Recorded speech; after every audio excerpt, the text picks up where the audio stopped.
승계한 문서는 승정원에 보류하거나 문서를 올린 신료에게 돌려주었다고 합니다. 왕에게 문서를 올리기 위해서는 바로 이 승지가 최종 관문이었던 거죠. 아니 근데 뭐 요 정도만 들었을 때는 별로 뭐 극한 직업이 아니고 과로사랑은 전혀 상관이 없을 것 같은데요. 야근하고 숙직이 없다면은 이 극한 직업이 아니겠죠. 아 있구나 뭐가. 세조 이전에는 매일 한 명만 숙직을 했는데 세조 때 승지가 임금의 하문에 제대로 응대하지 못한 일이 발생한 탓에 세조 이후에는 2명씩 숙직하는 형태로 바뀌었다고 합니다. 영조 때는 밤 9시부터 11시까지 골문을 닫고 신하들을 모아 공부하고 토론하는 야대가 열렸다고 하는데 이때 꼭 참석해야 하는 관직은 당연히 승지였습니다. 찬찬관이라고 해서 왕이 참여하는 자리에는 꼭 참석하는 직책이 있었는데요. 이 직책의 주요 인물이 바로 또 승지입니다. 고로 승지는 왕이 있다면 무조건 참석! 에헤. 그럼 어떻게 해? 내 개인 일정이 있어도 못 빠집니까? 네, 못 빠집니다. 약속이 있어. 못 빠져요. 그럼 가야 돼. 못 빠져요. 이외에도 승정원 일기에는 기록되지 않았지만 국왕이 참석하는 모든 행사에 참석하는 건 기본이었고 국가 업무를 기록해서 국민에게 알리는 관보를 아침마다 발행하는 업무도 있었고요. 각종 시험에 사관으로 차출되어 나가는 일도 비일비재했습니다. 오죽하면 승지끼리 했던 대화 중에 술 많이 마시면 술병으로 죽을 수도 있어 라고 하자 한 승지가 과로사보다 술병이 낫지 않겠어? 라는 농담을 나눴다는 일화까지 있었다고 해요. 이야 그 당시에도 이제 그런 대화가 오갈 정도였네. 24시간이 모자랐던 그 시절의 승지. 이거를 새로운 노래였네. 대본에 써놨길래 살려보려고 했으나 네, 약간 승지처럼 약간 가로사 오려고 그러네요. 그래도 승지 정도면 월급을 꽤 받았으니 뭐 이 정도면 괜찮은 직업 아니냐고요? 월급을 쓸 시간이 없어 받아도 받은 것 같지 않은 월급이 되었다고 하니 이것이 극한 직업 아니면 무엇이란 말입니까? 워라벨 없어? 없어요. 워라벨. 일도 없는 직업이 승지다. 승질 납니다. 승질 나네 정말. 갑자기 공감이 확 되네. 그렇게 얘기하니까. 승질 납니다. 예예예. 자, 승질나는 직업 승지 소개해드렸는데 이어지는 다음 차트 어떤 직업인가요? 사실 지금 우리가 이렇게 차트 쇼를 하고 있잖아요. 네. 이렇게 우리가 차트 쇼를 할 수 있게끔 만들어준 장본인들이 바로 다음 차트의 주인공입니다. 누구죠? 투사자인가요? 현재까지 조선시대 일화를 알 수 있는 이유는요, 아주 완벽하게 기록된 기록물들이 남아있기 때문인데요. 이 기록들을 관리한 관직이 있었으니 바로 역사의 초고를 기록한 관은 사관입니다. 사관? 예, 사극을 보다 보면 왕과 내관들이 모여 회의를 할 때 한 구석에 앉아 끊임없이 붓을 움직이고 있는 바로 이분들이 사관인데요. 사관은 전임 사관과 겸임 사관으로 구성되어 있습니다. 이 중에서도 딱 8명, 예문간의 전임 사관은 임금의 모든 말을 적는 위치여서 24시간 교대 근무를 했다고 합니다. 이렇게 왕이 깨어있는 시간에 이렇게 항상 이렇게 같이 하는군요. 이렇게. 그럼요. 왕이 눈 뜨는 순간부터 네, 이렇게 찌끄리면서 이렇게 계속 써야 돼요. 계속.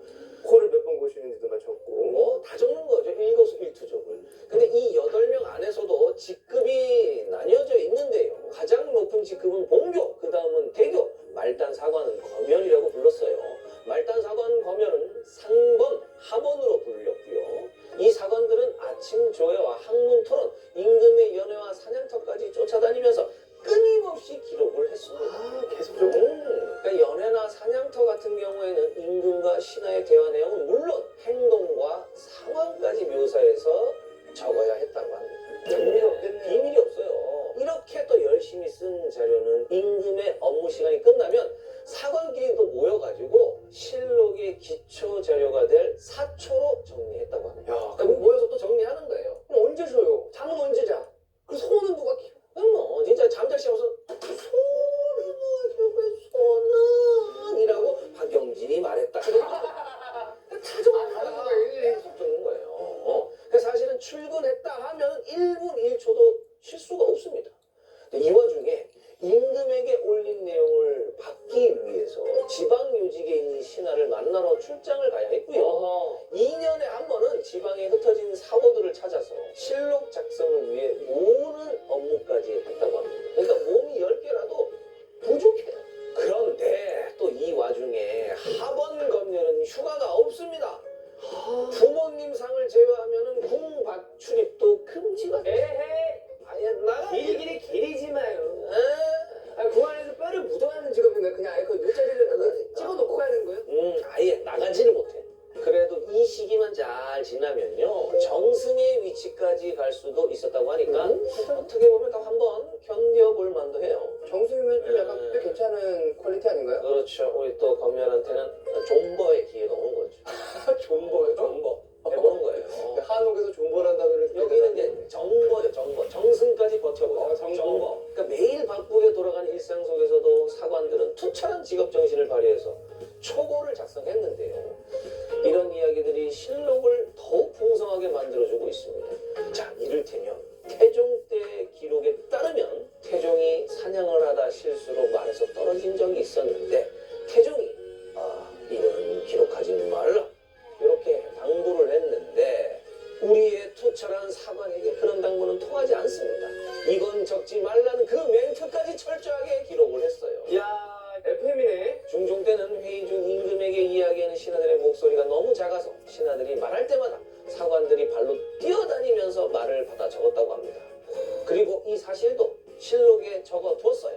네. 연산군 때는 기록은 다 했지만 민감한 부분은 살짝 빼도 보고하기도 했고요.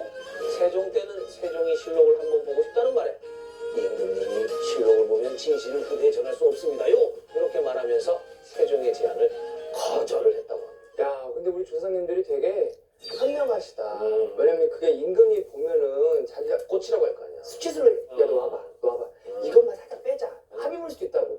약간 뇌물 줘가지고. 그럴 수 있잖아. 왜냐면은 자기 무의식에 나오는 행동들도 있어가지고 빼자고 저는 제가 봤을 때 설득시켰을 것 같아요. 그래서 저도 이렇게 찍은 거를 모니터를 안 합니다. 그건 좀 하세요. 제가 방송 보니까 좀 하셔야 될 것 같아요. 모니터 하겠습니다. 가끔 하세요. 가끔. 이제는 시대가 바뀌었어요. 모니터하고 고칠 건 고치겠습니다.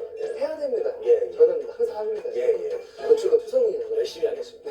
예. 파이팅! 예. 자, 군과 나라의 대소사를 모두 기록한 실록. 투철한 직업 정신으로 실록을 작성한 사관들의 피나는 노력이 없었다면 지금 우리의 이 조선 직업 실록도 만나지 못했을 것이라 생각을 하니까 그 누구의 눈물이 앞을 가네요. 그래도 그 직업의 힘듦이 줄어드는 건 아니지 않습니까? 맞습니다. 고마운 건 또 고마운 거고 힘든 것도 힘든 거니까요. 그렇습니다. 승진은 보장되어 있지만은 그 위까지 올라가는 길이 가시밭길 같던 사관. 조선 직업실록 차트가 뽑은 6번째 극한 직업이었습니다. 자, 그럼 오늘의 마지막 대미를 장식할 우리 정규직 극한 직업 어떤 직업이죠? 조선시대 군무이자 극한 직업의 끝판왕 지금 만나보시죠. 이 삶이다 하고 말야.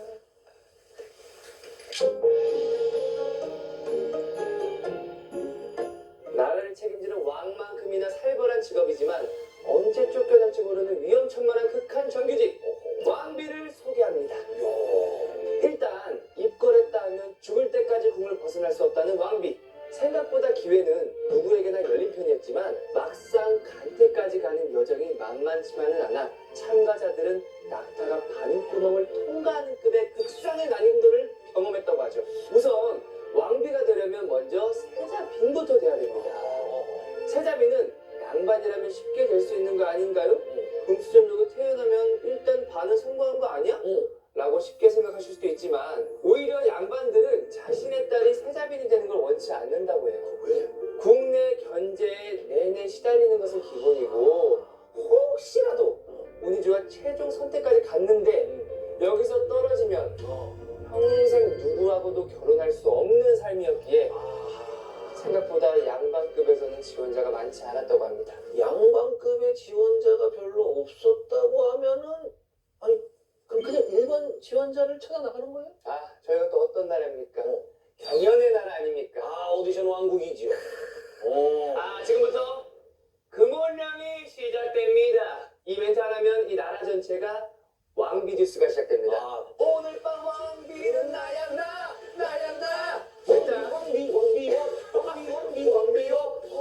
일단 금혼령이 공포되면 해당 연배 처녀들은 연애도 결혼도 금지가 되는데요. 해당 연배 처녀들의 할아버지, 증조 할아버지, 외할아버지까지 이력을 국가에 제출을 하면 이 신고서들을 당시 처녀단자라고 불렀다고 합니다. 대비는 이 단자에서 가문과 사주가 좋은 처녀들을 몰랐다고 해요. 그래서 이 처녀단자가 받아들여지면 금운령이 해제가 됐고요. 간택은 총 3간택으로 이루어지더라고 합니다. 초간에서 선발된 대여섯 명의 처녀들 중 두세 명으로 좁혀 재간을 했고 최종 3간에는 2명을 선발하는데 이때 선발된 2명의 처녀는 6개월간 왕비 수업을 받은 뒤 최종 선택을 받게 되었다고 하네요. 이 어려운 과정을 뚫고 나면 성공시대가 또 시작할 것 같잖아요. 아닙니다. 아유야. 조선시대 왕비 중 세자빈, 왕비, 대비직을 모두 경험한 왕비는 명성황후 단 한 사람이었던 것만 봐도 아하, 지금 한 명밖에 없어요? 네. 그러니까 세자빈이 되면 그냥 알아서 왕비가 되고 대왕 대비 마마가 되고 뭐 그럴 줄 알았는데 네, 이 코스가 다 정확하게 이루어지지 않았다는 얘기네. 난관이죠 계속. 미래가 보장되지 않는 거네요. 그렇습니다. 그렇다면 이렇게 뽑힌 왕비의 주요 업무는 무엇이었을까요?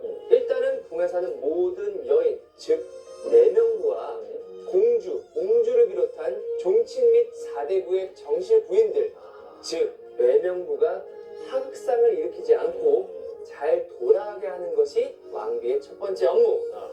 여기에 연 50회가 넘는 연회나 잔치를 직접 주관해야 했고 학문적 지식이 높은 경우에는 책을 집필하기도 했다고 해요. 그리고 가장 중요한 업무는 역시 왕자 생산입니다. 그렇죠. 합국 날짜를 정하는 것도 중요한 업무 중 하나여서 제조상궁과 지금의 기상청인 관상감을 불러 완벽한 합국 날짜를 정한 뒤 제조상궁의 감독하에 합궁을 치렀다고 합니다. 그런데 이날 임금이 오지 않았다면 이거 어떻게 이거 다 계획사가 나오는데 그러면 이제 왕비 입장에서 야야야 일로 와봐 야 큰일 났다 이거 왕이 안 온다 한순간 뭐하고 있어 빨리 날짜 잡아봐. 근데 다시 어찌저찌 힘겹게 합궁까지 해서 왕자 생산까지 하면 그럼 됐지. 이제 정말 그 왕비의 업무가 끝난 걸까요? 끝나지 않았나요? 아닙니다. 또 있어? 내 왕자가 왕위에 오를 수 있도록 국내에 또 시기줄도 견제하는 세력들이 있을 거 아닙니까? 그 세력들을 파악하고 국정까지 살피는 것이 왕비의 업무. 또 후궁이 늘어나면 그 안에서 왕자가 여럿이 또 탄생할 테고 그 중에 내 왕자가 왕위를 계승받게 하기 위해서는 때로는 또 독약도 품고 다니고 부적도 써야 되고 그게 또 그 시절 왕비들의 또 업무 아니겠습니까? 야, 이 정도면은 스트레스 지수가 어마어마했겠네. 하루도 편할 날이 없네요. 머리를 계속 써야 됩니다. 야, 너 왕비하면 그냥 꽃길만 걸 줄 알았더니 치열치열. 완전 지옥길이네. 근데 죽음 이외에는 궁을 떠날 방법이 없어요. 어렵게 세자빈 자리에 오르더라도 후궁에 의해 밀려나기도 하고 내 남편이 왕이 되지 못하면 왕비의 직함은 달지 못했던 바로 그 직업. 조선 직업 실록이 꼽은 마지막 극한 직업 왕비였습니다. 직업이 아닌 왕의 아내라는 신분으로 보면은 생각보다 괜찮은 위치였을 수도 있지만 네. 이걸 저희가 이제 직업으로 슬쩍 이렇게 바꿔서 보니까 굉장히 극한 직업이네요. 그렇죠. 뭐 할 일은 해산이고 뭐 출퇴근도 없고 계속 거기 상주하면서 막 견제해야 되고 막 먹을 때 막 독약 있나 확인해야 되고 막 애들 봐야 되고 막 조마조마했을 것 같아요. 진짜. 네. 외로울 것 같아요. 외롭고 왕 안 오면 그 왕 기다려야 되고. 맞아.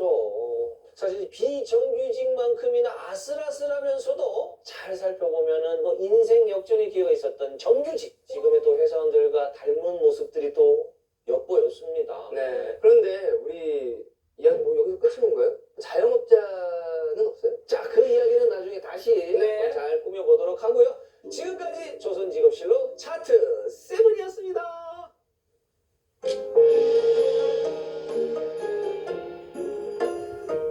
월급이 짜서 울고 휴가가 없어서 울고 죽을 때까지 국을 떠날 수 없어서 울었던 조선시대 극한 정규직. 한 방을 노리지 못해도 매일매일 자신의 삶에 최선을 다했던 우리 조선시대 정규직의 이야기는 여기까지입니다.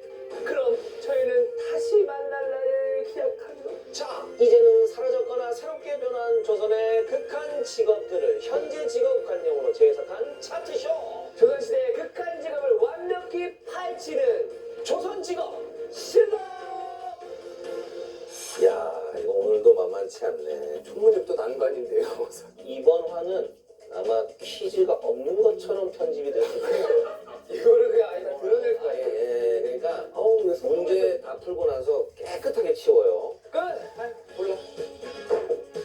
이게 뭡니까? 이거 우리 수찬 씨 이미지를 생각해서 이거 내보내면 안 돼. 저기요. 글로브